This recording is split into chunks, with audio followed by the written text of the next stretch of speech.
So what we're going to do is we're going to work through a powerful question, and then I'm going to have you work the case studies. So a powerful question is one that generates curiosity. It's something that gets people excited and engaged. It stimulates conversation. It surfaces any underlying assumptions.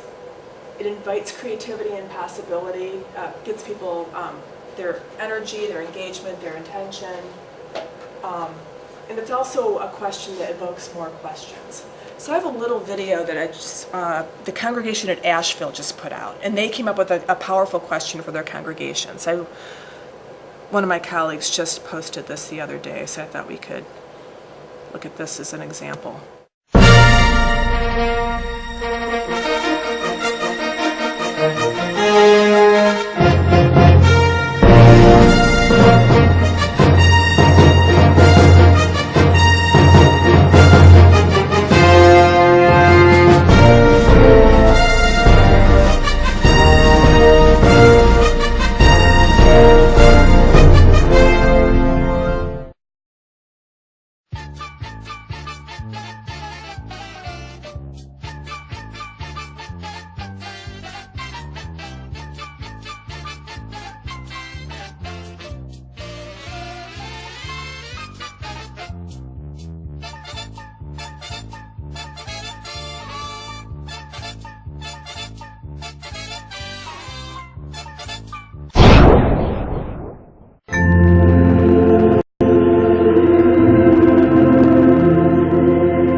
Okay, what is the essence of a thriving and inspiring Unitarian Universalist community in 20 years, and why does it matter?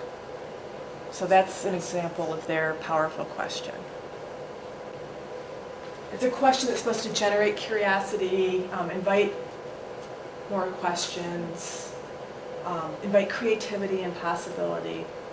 And again, they went through a process to develop that question, probably through focus groups and things like that. And a question like that can also inform a mission statement that we work with. So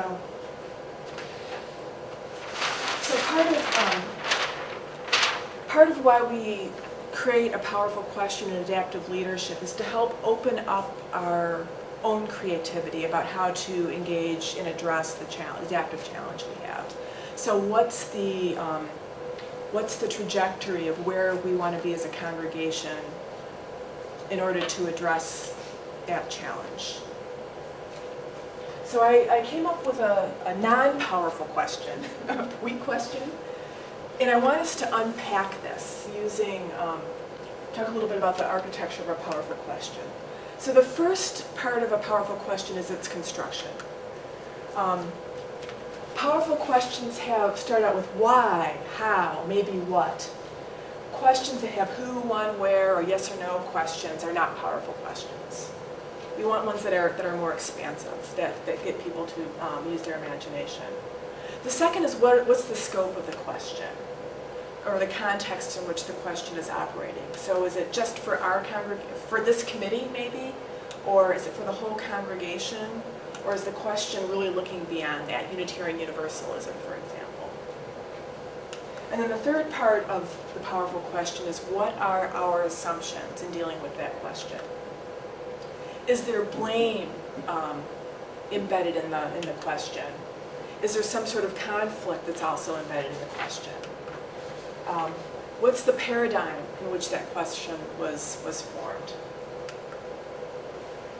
So I have a sample question here of a question that might be asked at any one of our board meetings. When will we finally have an operating pledge campaign that can meet the budget requests of the committees? So this is a non-powerful question. So I want to start out with assumptions. What assumptions are embedded in that question? A sense of lack or a culture of non-abundance. abundance. Thank you.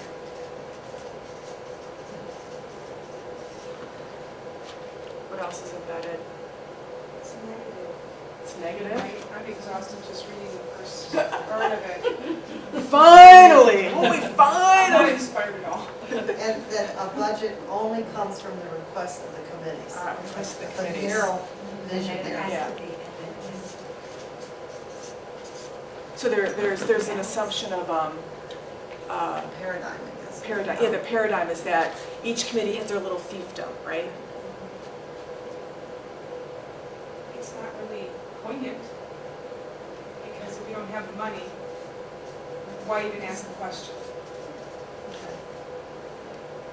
So how might we address the same underlying issue with a powerful question?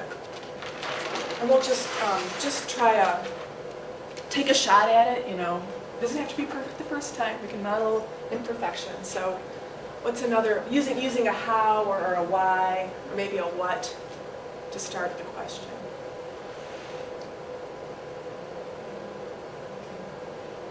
How can we generate a budget that will meet our vision?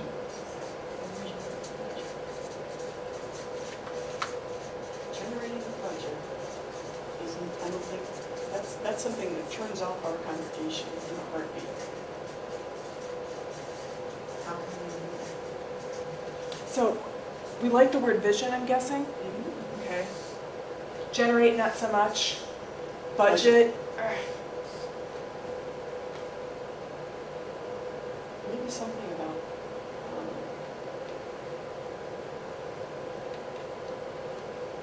how do we, I know you square, but I think maybe we can leave that out of it too.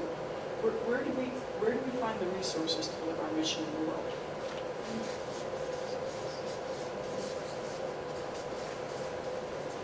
Or how do we find the resources?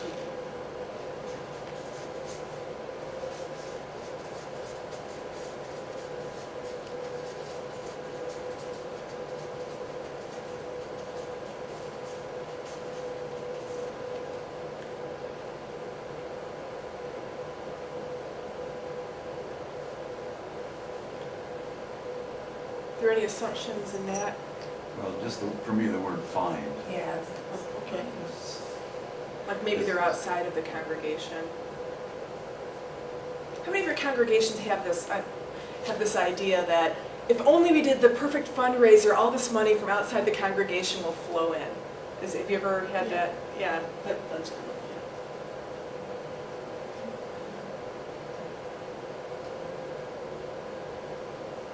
I want it to be empowering, so maybe the word create. Okay. How do we create the resources or then we're now empowered that we're going to do something?